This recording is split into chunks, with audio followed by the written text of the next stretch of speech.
butun Rossiya bo'ylab.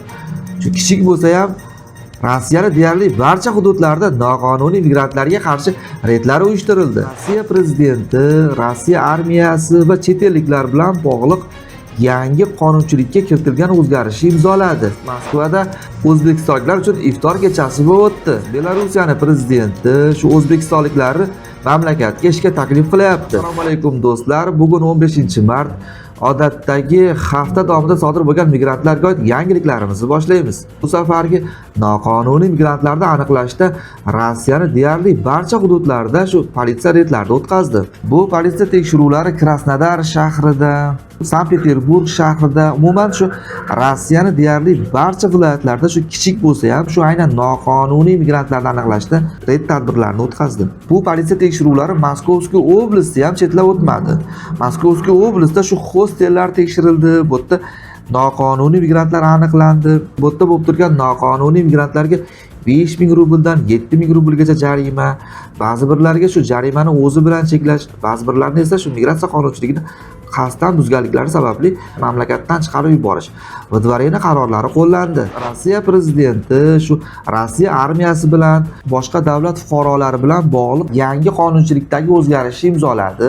Bu qonunga muvofiq agar chet el fuqarosi endi Rossiyani shu himoyasi ostida bo'ladi, ya'ni chet el fuqarosi Rossiya armiyasida xizmat qilayotgan bo'lsa yoki bironta bir qilmishi sababli Rossiya hududidan shu O'zbekiston o'sha mamlakatiga yuborish so'ralsa, agar bu chet el fuqarosi Rossiya armiyasiga qo'shilib yoki qo'shilmoqchi bo'lganligi sababli shu kontraktni imzolaydigan bo'lsa, agar vatanida bironta bir qilmish sababli uni o'z vataniga qaytarish so'ralsa, buni yubormaslik to'g'risida. Moskva shahrida O'zbekiston kechasi va iftorlik bo'lib o'tdi.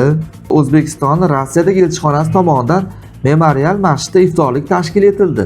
Bu dastur doirasida Ikkinchi jahon urushi yillarida evakuatsiya qilingan yetimlarni o'z bag'riga olgan o'zbek oilalari haqida videorolik ham namoyish etildi.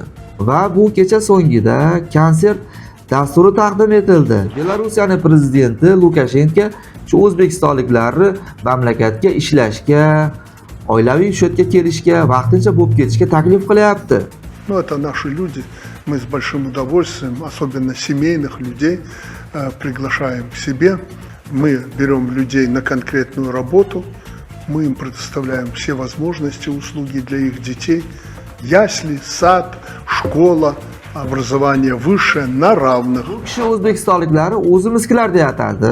Bundan kelib chiqadi shu Belorussiyaga ishlamoqchi, yashamoqchi, bo'lib kelmoqchi bo'lgan o'zbekistonliklar uchun doimiy eshiklar bu yerda ochiq. Bu yerda bir nimani inobatga olib qo'yish kerak.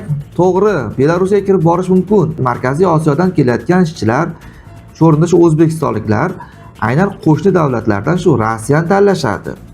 Shu Rossiyada ba'zi bir sabablarga ko'ra shu chet el fuqarosiga taqiq qarori, ya'ni mamlakatdan chiqarib yuborish, deportatsiya qilingan yoki chet el fuqarosiga shu o'zbekistonlikka Tojikiston, Qirg'iziston fuqarosi bo'lsin, shu kirishga Rossiya hududiga taqiq qo'llangan bo'lsa, zapret qilingan bo'lsa, bu chet el fuqarolarini Belorussiyaga ham qo'yilmaydi-ku. O'ylashimcha, bu masalalarni ham yaqin vaqtda shu ko'rib chiqishadi. Do'stlar, sizlarga tayyorlagan yangiliklar, xabarlar shulardan iborat edi. O'zlaringiz ehtiyot qilinglar. Keyingi videolarda, yangiliklarda, ma'lumotlarda ko'rishguncha xayr, salomat bo'linglar.